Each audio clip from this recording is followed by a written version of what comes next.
Some awesome looking Deduction Star skins releasing this week, and Linklick's second crossover skins revealed. Let's begin. Welcome back to another episode, guys. Let's get into talking about what we're getting this week, and of course we're getting some new Deduction Star skins, one of which is for Fool's Gold. It is an A tier called Gold Miner. He's wearing a kind of fancy poncho or something as far as I can tell. I don't really know exactly what he's wearing. And we've also got Cheerleader's A tier skin Rising Star that I like more than the Fool's Gold one, although these two skins are not my favorite. So far my favorite is still the Alice skin for Journalist.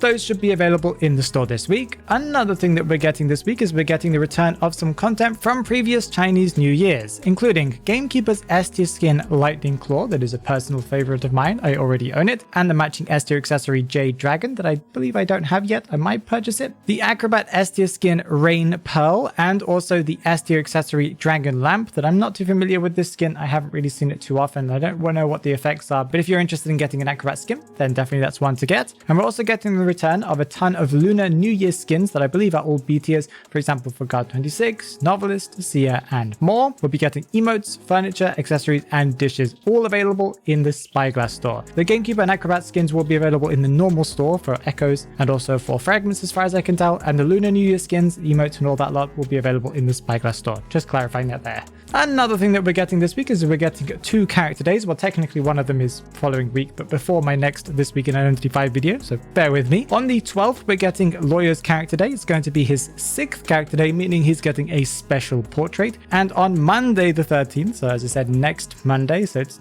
not technically this week, we're getting Mind's Eye's character day. It's going to be her 6th character day, and she's also getting a special portrait. As far as I can tell, that's all that's been confirmed to be releasing this week. You know, as usual, they'll probably release some more stuff, but they just don't tell us. Now let's talk about a ton of exciting future content. They just released the trailer for the SS tier skin for Seer. I was a little lost as I don't know Seer's lore too well. I don't really know exactly what's going on. I do have an idea of what it's connected to more or less, but I don't really know. As for when I watched the Perfumer one, I did know what was going on, but not this one. The video suggests that the skin will have an alternate form where his face seems to be partially uncovered. His white form seems to be very bright and glowing like the other ones that we've had in the past, but his alternate form seems to have a black and purple theme, and his owl seems to have like a blue purpley red theme as far as I can tell from the video. Difficult to tell with the lighting, but I'm sure it will look really cool in the game. They've also just announced a few minutes before I started recording this, so I had to quickly rush through this. I'm sorry if there are some mistakes here. They just announced the Penrose Maze rewards that will be coming along with the SS tier skin for Seer,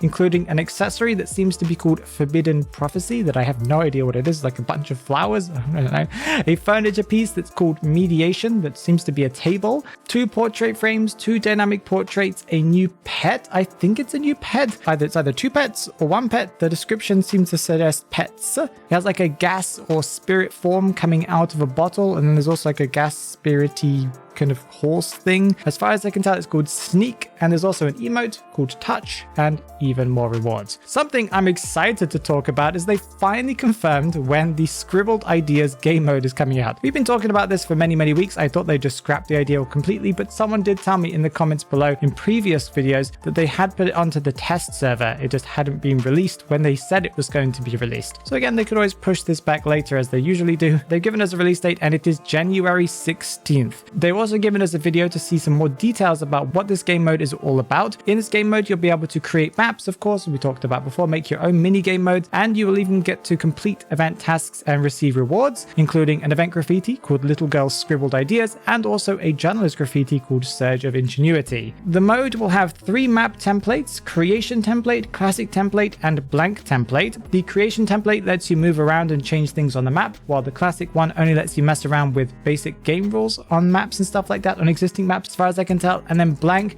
gives you a completely empty map minus things as far as I can tell, such as the river in Moonlit River Park that still exists and stuff. But yeah, you'll be able to add your items and move things around to your own liking as far as I can tell. There seems to be a ton of customizability, including the ability to respawn palettes or reset palettes and stuff. So yeah, the video is really in depth. I did not watch the whole way through it, but I am looking forward to messing around with it. This does suggest that we will be able to do some really fun and exciting game modes. That's something that I think the community's been asking for a very, very long time. Another thing that's coming on January 16th is the beginning of the Chinese New Year event, I believe, and they've just announced the rewards that will be coming with the event. Also, they just released this again just before I started recording this video, so again, we'll talk a little bit more about this when it's closer to the event. I'm not completely sure on all the things that we have here, but we can see B tier skins for Naiad and Cowboy, 3 dishes that are cool plant or nature themed, also some emotes and a portrait. There seems to be an A tier unlock card, a B tier doctor skin, portrait frame, and even more. So yeah, I've got a screenshot here,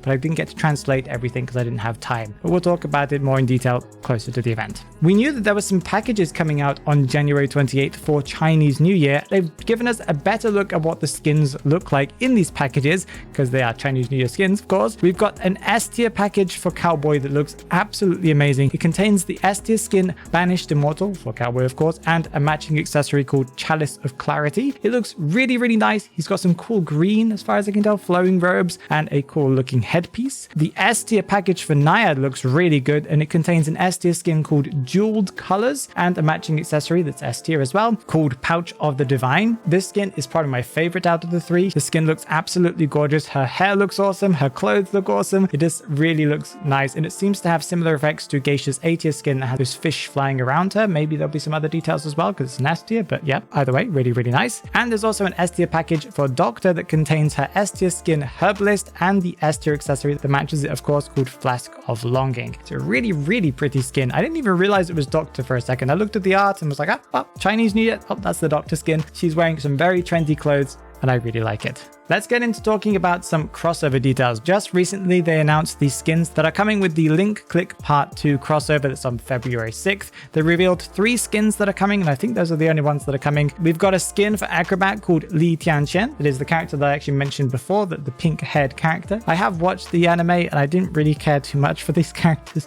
Maybe you guys did. We've also got a skin for Antiquarian that's called Xiao Ling that I do really like. This character is one of my favorites in the anime. She's kind of got a cool vibe to her. And also a skin reveal for Hermit that is Liu Chao. I don't remember this character in the anime. I know that's probably quite bad, but I just don't remember who this person is. I even looked around and looked at kind of screenshots. I was like, I don't remember this person. It has been a while since I watched the anime though, so please forgive me. All of these skins should be available in the store, not in an essence for Echoes. NetEase also gave us a Q&A recently, the answers to the Q&As, and they've given us a ton of information. I'm just going to go over some of the things that I found to be the most interesting, the ones that stood out to me the most, but there were more questions that were answered, so I've put all of the questions and answers on the screen so you can read through them. But yeah, let's talk about them. The next Logic Path skin that's coming next season, of course, will be for Sculptor. I'm very excited to see that. I like Sculptor's skins. Valentine's will bring back Mechanic's Everlasting Flower skin and Dancer's White Valentine's skin. I think a lot of people are looking forward to this coming back again because people have been asking a lot about this. Magician will receive a face model optimization in the next batch, meaning a next group of survivors, or I'm assuming survivors and hunters are getting face changes. That's quite cool. There are a ton of more optimizations for skins. As usual, people complain about skins not looking nice. There are settings in the work to improve adjusting music, sound effects, and more,